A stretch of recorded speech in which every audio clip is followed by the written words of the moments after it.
नमस्कार दोस्तों, एक्सेलेंट 2.0 में आपका स्वागत करता हूं। मैं धीरज कुमार। तो दोस्तों, आज हम बात करने वाले हैं कक्षा 10वीं की मैथमेटिक्स चैप्टर जो कि आपका 12 चल रहा है। इसमें 12 के बी के प्रश्नों को देखा जा रहा है, जिसमें से लगभग आपके प्रश्न नंबर 1 से लेकर के 4 तक के प्रश्नों को कर दिया गया है। तो मित्र, आज हम प्रश्न नंबर 5 को लेकर बात करना चाहेंगे। देखिए, प्रश्न नंबर 5 में क्या है, इसको हम लोग देखते हैं। तो प्रश्न नंबर 5 में दिया जा रहा है मित्र की यदि आपके पास आर त्रिज्या वाले एक आपके पास सर्कल है मित्र, और उस सर्कल की जो त्रिज्या है वो आपको 8 सेंटीमीटर बताई जा रही है, या उसकी त्रिज्या को आर बताया जा रहा है, और कहा जा रहा है कुछ वृत्तीय खंड का क्षेत्रफल ज्ञात कीजिए जो केंद्र से 120 अंश का कोण आंतरित करता है। मित्र, इस चीज को बताना है। तो बड़ा आसान प्रश्न है, थोड़ा सा आप ध्यान से भी देखते हैं।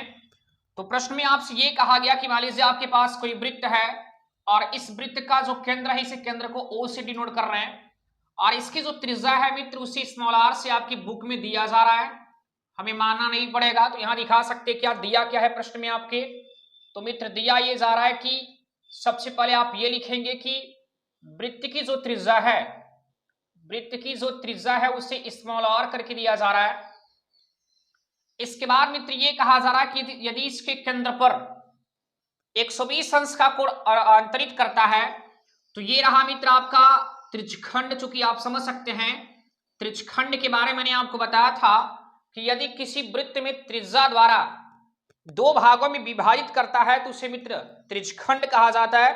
और यहां से हमें प्रश्न में ये कहा जा रहा है कि हमें वृत्तीय खंड का क्षेत्रफल ज्ञात करता है, या करना पड़ेगा हमें यहां से। तो यहां वृत्तीय खंड का अर्थ ये होगा मित्र, वृत्तखंड जो बनाया जाता है वो किसी जीवा के माध्यम से। यदि किसी वृत्त में जब जीवा खींचा जाए तो जीवा दो भागों में विभाजित करता है, उसी को हम वृत्तखंड का नाम देते हैं। तो मित्र, माना हमारे पास यहाँ पर कोई चाप AB है, इस पर एक जीवा को हम यहाँ AB दिखाते हैं, और हमें इस भाग का क्षेत्रफल ज्ञात करने के लिए कहा जा रहा है मित्र।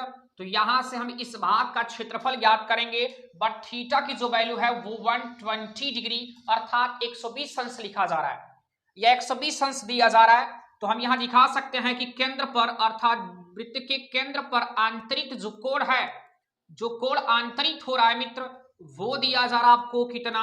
तो आंतरिक कोण जो है उसे थीटा से प्रदर्शित करेंगे, और थीटा बराबर 120 अंश दिया जा रहा है।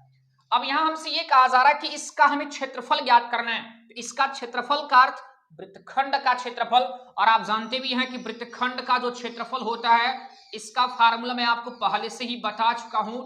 फार्मूला होता है मित्र थीटा बटा 360 गुणे pi r square minus 1/2 r square sine theta.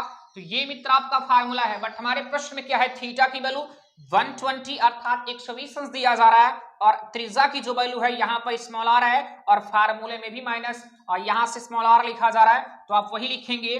तो फार्मूला होगा थीटा के स्थान पर 120 अर्थात 120 अंश डिवाइड बाई 360 लिखेंगे आप, और इंटू यहाँ पाई की वैल्यू पुट नहीं करना है, क्योंकि हमें यहाँ आर के पदों में या पाई के पदों में आंसर लाना होगा।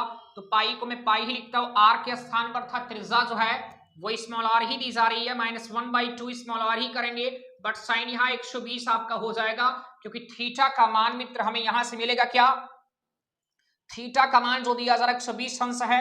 यहां से देखिए 0 को 0 से कैंसिल कर सकते हैं, और 12 1 का 12 और 12 3 36, अर्थात हमारे पास बचा 1/3 pi r square minus 1/2 r square कर लीजिए।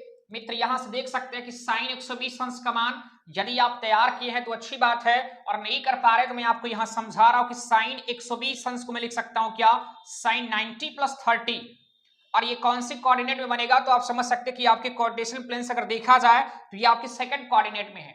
सेकंड कोऑर्डिनेट में मैंने आपको पहले वीडियो के माध्यम से समझाया था मित्र की आलू समोसा टिकिया चटनी, चूंकि आपके सेकंड वाले कोऑर्डिनेट में समोसा है, और उसमें साइन और साइन का उल्टा जो होता है कोसेक होता है, ये दोनों पॉजिटिव बाकी सब नेगेटिव। तो यहां देखिए साइन 90 + थीटा, चूंकि 90 चेंजिंग मैंने बताया था, तो 90 चेंजिंग का अर्थ होगा 90 चेंज होगा, तो साइन का चेंजिंग या परिवर्तन कॉस में होता है, और थीटा की वैल्यू यहां पर 30 अंश और ये प्लस में मिलेगा, तो cos 30 अंश का मान √3/2 मिलेगा मित्र। तो यहां से हम रखना क्या चाहेंगे, साइन 120 अंश का मान मिलेगा √3/2 मिलेगा।